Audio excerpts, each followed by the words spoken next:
The building before it was built as a part of the trading station set up during the middle of the 17th century by Peter Jones I and his father-in-law, Major General Adam Wood. The building is known various as Peter Jones Trading Station, Peter Jones Trading Post, and Old Stone Lumber House, but it's only one of the structures that made up the trading complex within the village, which began Fort Henry. Some old maps refer to this location as Appomattox Wood and Fort Henry.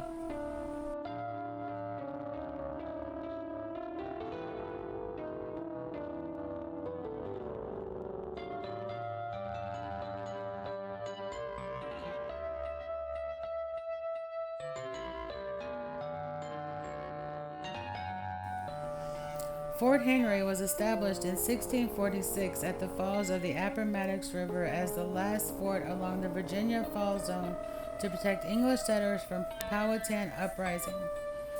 Peter Jones and General Wood's navigation on the Appomattox River. Eventually, a village grew up along the old street just east of here. This location served as a supply and administrative depot at the frontier for various exportatory and trade venues to the west and southwest.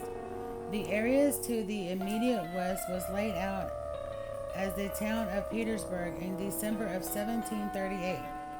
In 1733, Petersburg had been named by William Byrd II, partly for his friend Peter Jones Jr. Just behind you is what the Upper Oyster Shell Landing, which served during the 17th and 18th centuries as a small river port. The small bay and docking areas were filled in during the building of the railroads in the mid-19th century and later.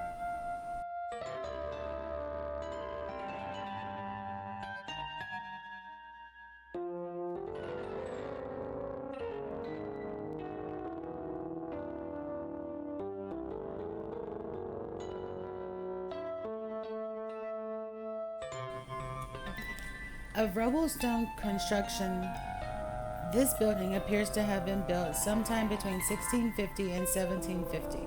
Its type of construction is unique to the fall zone, where the stone can be acquired from the building site's environs between 1785 and 1791. The building served as Petersburg's first magazine for powder and arms storage. There were a disastrous fire in this area in 1808. Insurance records show another fire occurred in 1840, followed by the renovation of the building in 1845.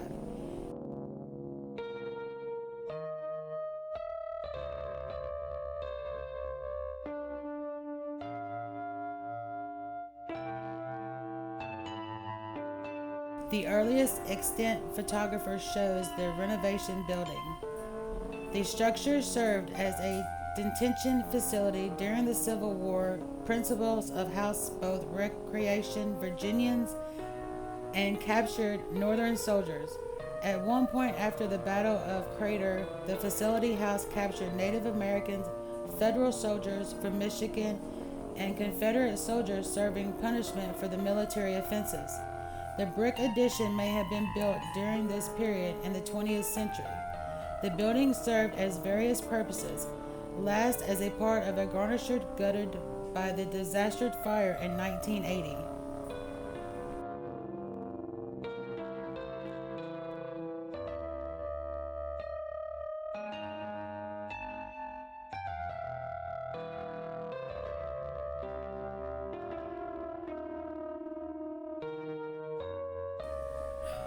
One block west of Grove Avenue, Jones's Alley is the entrance to a historical site known as Harvell Jones Boiling Dam. Located where the Great Falls of the Appomattox River meet the tidewaters of the ocean 100 miles to the east, approximately 4 blocks to the west, is a traditional site of Fort Henry. In 1646, the fort was given to Abraham Wood.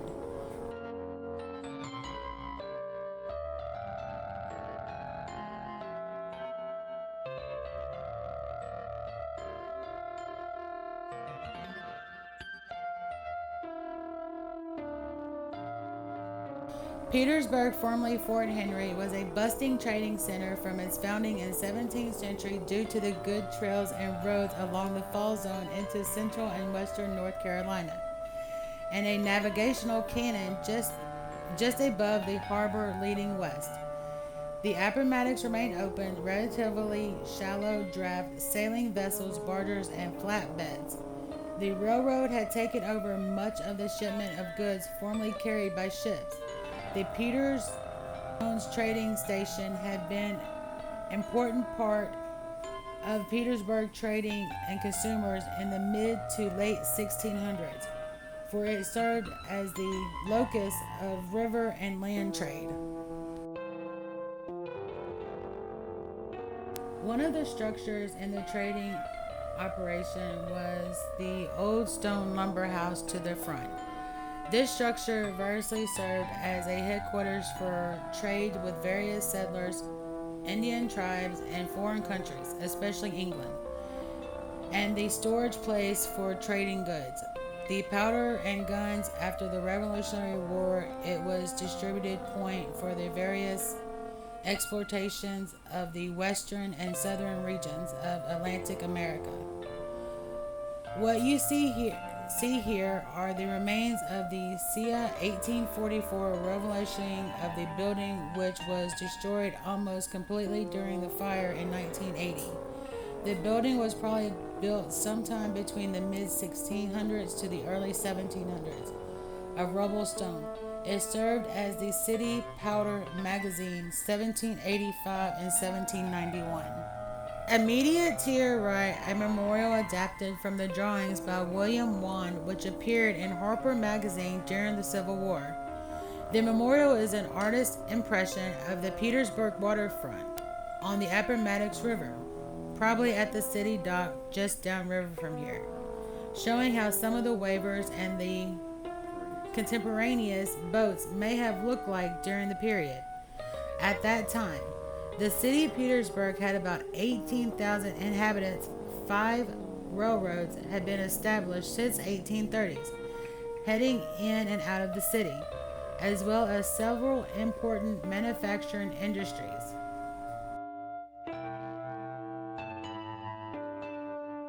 During the long history of the trading station saw its commerce carried by various types of vessels as far as London, to various American coastal ports by barges, flatboats, ferries, canoes hollowed out logs, wagons, horse trains as far as Alabama, railroads, oxen pulled tobacco, hogheads, and small rowboats from the ports of Petersburg, expanded such as materials as deerskins, lumber ships, mace, tobacco, foodstuffs including wheat, flour, and later manufactured goods, and seafoods including caviar.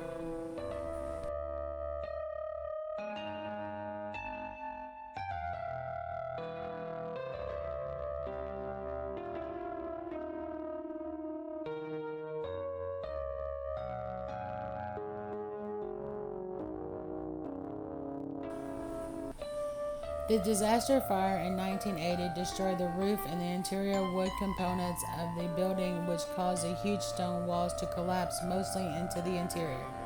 Approximately 4,700 cubic feet of stone walls were part of the rubble. A view of the 3.5-story structure existing at the time of the fire can be seen on the north side of the building as a part of the history. Most of the rocks and stones have been preserved and can be seen behind you in the hillside. The stone used in the constructions were from the immediate area. Many of the various and rocks can be viewed in the introduction of 2 rocks pictured here. A close inspection of both the interior and exterior of the stone structure will find examples of these rocks classifications. The reflection of light from the embedded mica crystals and many of the stones give the appearance of sparkling diamonds.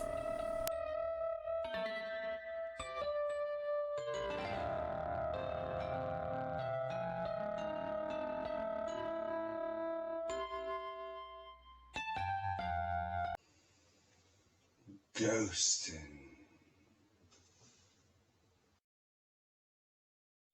Hey, hit the like button. Hey, hit the subscribe button. Hey, hit the subscribe button. Hey, hit the like button.